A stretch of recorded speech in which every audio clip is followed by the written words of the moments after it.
हमें बताया जाता था कि पत्रकार का धर्म है कि वो न सत्ता पक्ष का है न विपक्ष का है, वह मात्र जनपक्ष का है।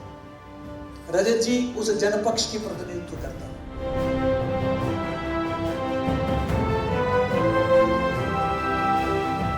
जब आजादी मिली थी तब से लेकर आज तक हम हर बार 15 अगस्त के दिन उन क्रांतिकारियों को, उन स्वतंत्रता सेनानियों को याद करते हैं जिनके कारण आज हमारे पास ये आजादी है।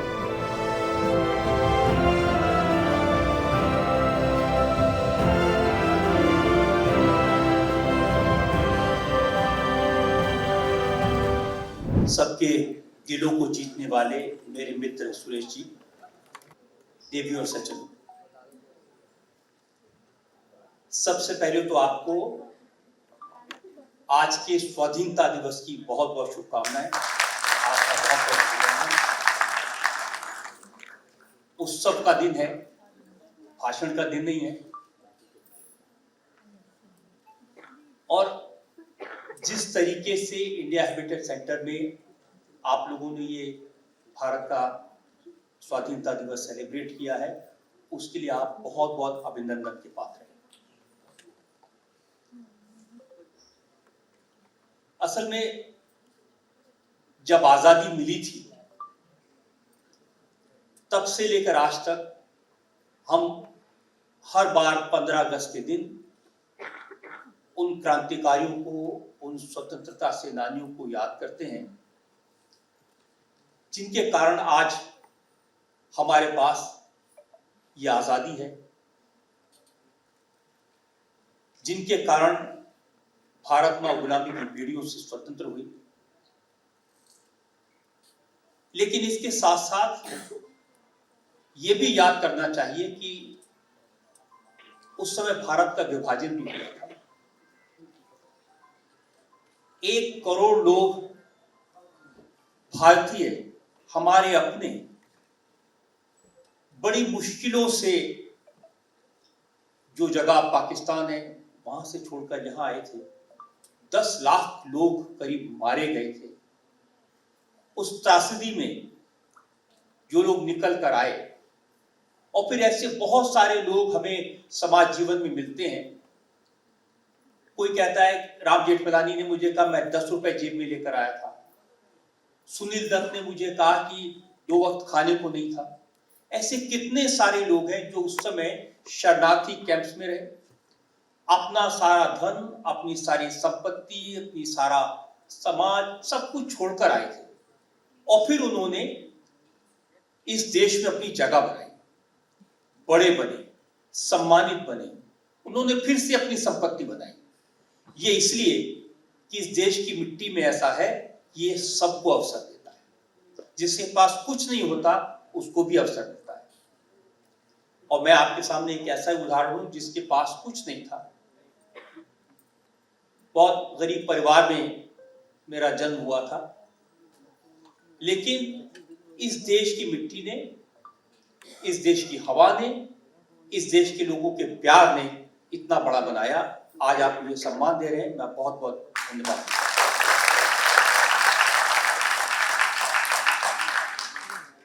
आजादी के दिन हमको ये भी याद करना चाहिए कि पिछले कुछ वर्षों में, पिछले 10-12 साल में देश ने क्यों तेजी से प्रगति की और पहले हम क्यों नहीं कर पाए। मैं करीब 50 साल से सार्वजनिक जीवन में हूं। सरकारों को बनते बिगड़ते देखा है, प्रधानमंत्रियों को आते जाते देखा है, बहुत करीब से अध्ययन करने का मौका मिला है।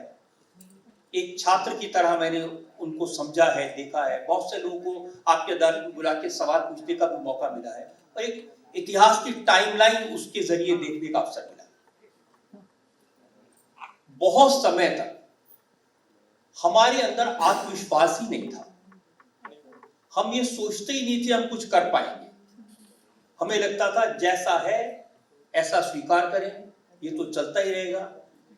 सड़क भी नहीं होगी, ट्रेन भी खराब होगी, रात को बिजली भी चली जाएगी, रहने को घर भी नहीं होगा, छत भी टपकेगी, कोई रास्ता नहीं था। लेकिन मुझे लगता है कि सबसे बड़ी उपलब्धि भारत देश की ये है, पिछले 10 साल में ये सोच बदली है, अपने ऊपर विश्वास बढ़ा है, आत्मविश्वास बढ़ा है, और हम वाकई में सोचते हैं कि हम वर्ल्ड पावर हैं, हम दुनिया की तीसरी बड़ी इकोनॉमी बन सकते हैं, हम एक ताकतवर मुल्क हैं और हमारे आगे बाकी कोई कुछ नहीं है। ये विश्वास हमने हासिल किया।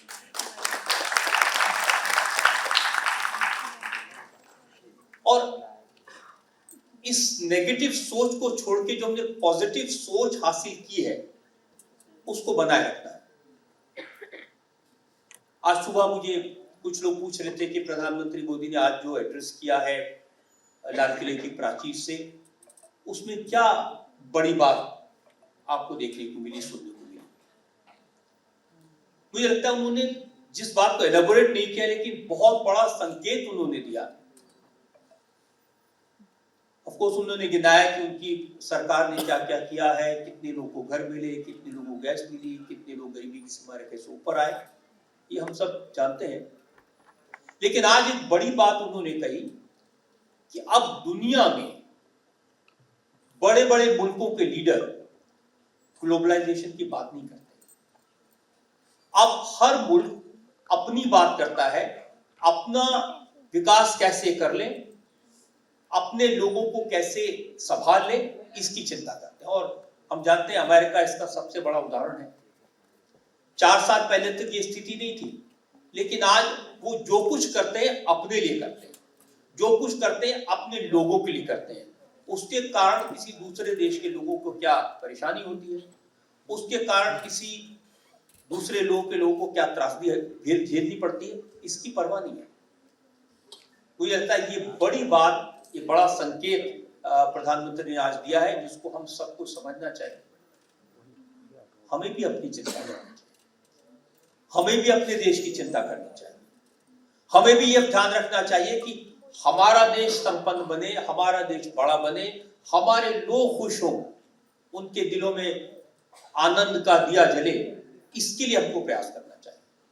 बहुत सारे काम उन्होंने गिनाए हैं, लेकिन एक चीज जो मुझे आपसे कहनी है, उन्होंने बार बार ये कहा है, पहले भी कहते रहे कि नेगेटिव सोच हटनी चाहिए, और आज एक नई बात उन्होंने कही। उन्होंने कहा कि हमारे देश में ऐसे बहुत सारे लोग हैं जिनका माइंडसेट आज भी बदला नहीं है।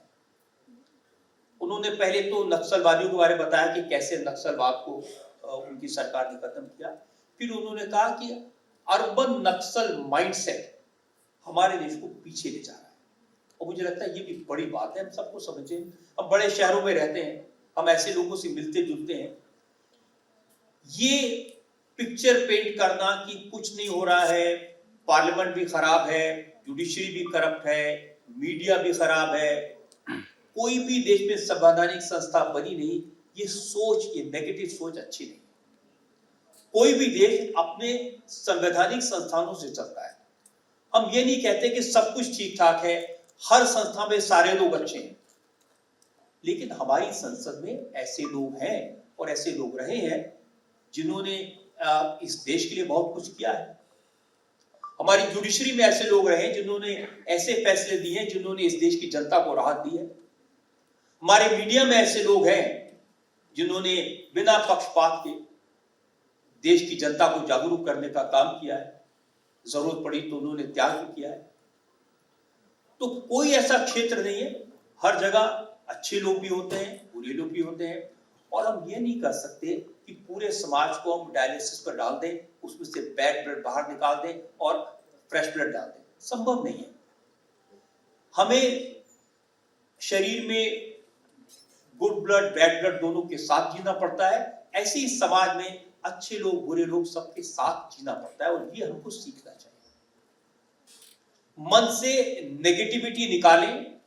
आज के स्वाधीनता दिवस पर यही प्रण करें, हम पॉजिटिव सोचेंगे। जब सारी दुनिया अपने देश के बारे में सोच रही है, हम अपने देश के बारे में सोचेंगे। हम जहां कंट्रीब्यूट कर सकते हैं कंट्रीब्यूट करेंगे, नहीं कंट्रीब्यूट कर सकते तो शांत रहेंगे। जहां सरकार की आलोचना करनी आलोचना भी करेंगे, लेकिन अप्रोच पॉजिटिव रहे। दृष्टिकोण ये रहे कि हमें देश की प्रगति के अंदर हिस्सा देना है, क्योंकि ये जो मौका आज हमारे पास है ये फिर नहीं आएगा। आज पूरी दुनिया में वैक्यूम है। आप दुनिया के बड़े बड़े लीडर देख लीजिए, उनकी अपने लोगों के प्रति सोच देख लीजिए, उनके लोगों की उनके प्रति सोच देख लीजिए, उनकी हेल्थ देख लीजिए, उनके विचार देख लीजिए, और हमारे देश के लीडर को देख लीजिए। ये मौका फिर नहीं मिलेगा। भारत के पास आज मौका है इस देश को समृद्ध बनाने का। भारत के पास आज अवसर है हमारी नई पीढ़ी के लिए, यंगस्टर्स के लिए एक सुनहरा भविष्य देने का। हम सब लोग स्वाधीनता दिवस के मौके पर इस संकट के अवसर को अपॉर्चुनिटी में बदलें, संकट को अवसर में बदलें। ये अगर हमने आज विचार कर लिया तो मुझे लगता है कि मेरा यहाँ आना, हम सबका बैठ के बात करना, इस देश के स्वाधीनता दिवस पर कुछ विचार करना, ये सफल होगा। मैं एक बार फिर से बधाई देना चाहता हूँ आपको। आपने इस जो इंडिया हैबिटेट सेंटर है इसको बड़ा वाइब्रेंट बना दिया है, और मेरी ईश्वर से प्रार्थना है और आपसे गुजारिश है कि इंडिया हैबिटेट सेंटर में इसी तरह से उत्सव का माहौल बनता रहे, लोग खुश रहें, हंसते रहें, सेलिब्रेट करें। और ये हमारे देश की आज के ज़माने में सबसे बड़ी ज़रूरत है। मैं तो सिर्फ कहता हूँ कि अब समय है कि लोग रोना छोड़ के हंसना सीखें, दुख छोड़ के आनंद की अनुभूति के बारे में सोचें। अगर सोच पॉजिटिव होगी तो अपने आप सब कुछ ठीक होता जाएगा। बहुत बहुत